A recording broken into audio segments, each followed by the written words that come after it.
No, minun nimi on Harri Tervola. Organisoin drifting-kilpailuja Jenkeissä ja firmalla oli meillä TerTech.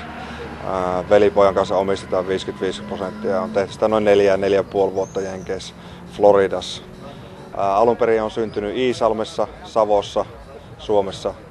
Ja sieltä sitten on asunut Helsingissä, Porvoossa, Heinolassa, vähän ympäri Suomea. Ennen kuin muutin sitten 89 vuonna Jenkkeihin. Tulin takaisin ammattikouluun Leppävirralle, josta lähdin takaisin Jenkkeihin sitten 97. Ja nyt en ole 10 vuoteen käynyt.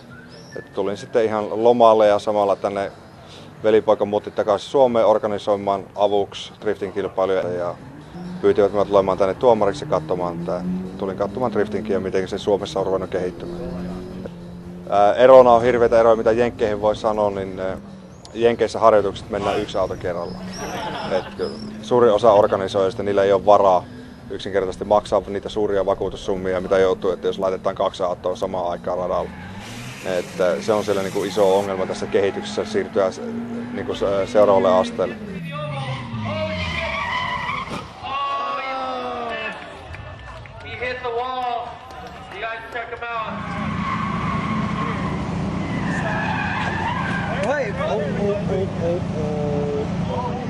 Me itse organisoidaan noin kerran kuukaudessa nykyisin kilpailuja. Meillä on ensi kuun elokuun 5. päivä on tandem-harjoitukset, mikä täällä nyt kutsutaan nimelle Twin-ajo tai joku tämmönen, joka on Jenkeissä niin just paridrifting, mikä on niinku tandem-harjoitus tuolla.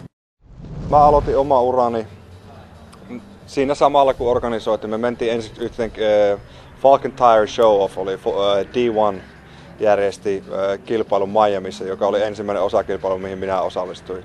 Ja 9 päivää sitä ennen mulla oli katuauto, Pemari 500-sarjalainen 535, johon mä laitoin turbon, jolloin mä kävin töissä joka päivä joku 4-5 vuotta.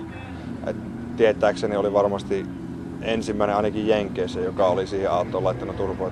Niitä varmaan Suomesta ja täältä löytyy enemmän, mutta ei Jenkeissä niin en tiennyt ainakaan ketään.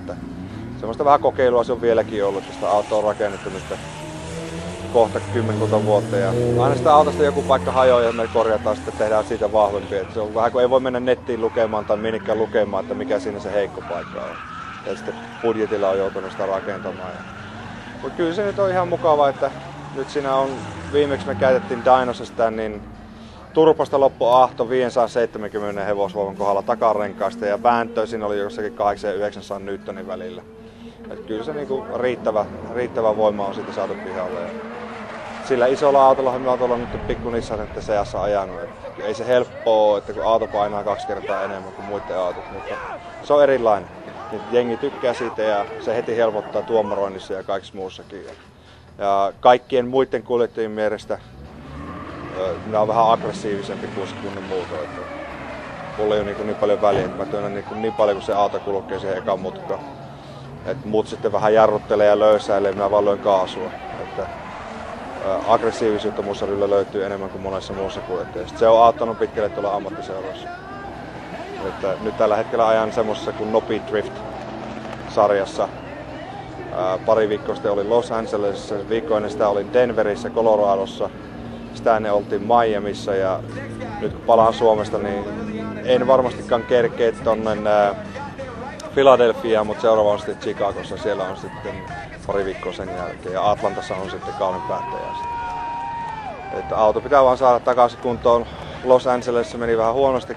Koneesta hajosi 3 keinovipua ja 4 sylinterillä. Silti tuli niin kuin qualifiersin 10.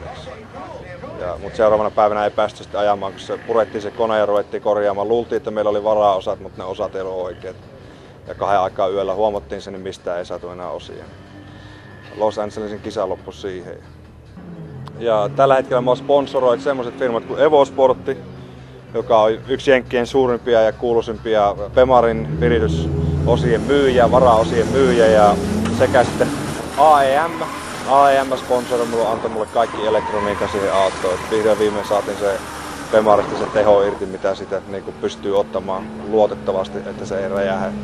Ja muita sponsoreita tässä meillä on aika kovat neuvottelut, että ensi vuonna seuraavan 2 kuukauden sisällä pitäisi selvitä, että siirryks mä kokonaan todellisesti ammattilaiseksi, että en tee mitään muuta enää elääkseni. Että kyllä se aika lupaavalta näyttää ensi kaudesta. Mulla on aika isoja sopimuksia nyt käynnissä ja jos menee hyvin, niin se olisi sitten niinku vähän niin kuin unelma. Unelmasta tulee totta, että voi vaan ajaa autoa. Voi vaan ajaa autoa. Saa nähdä sitten. We don't need no stinking servos!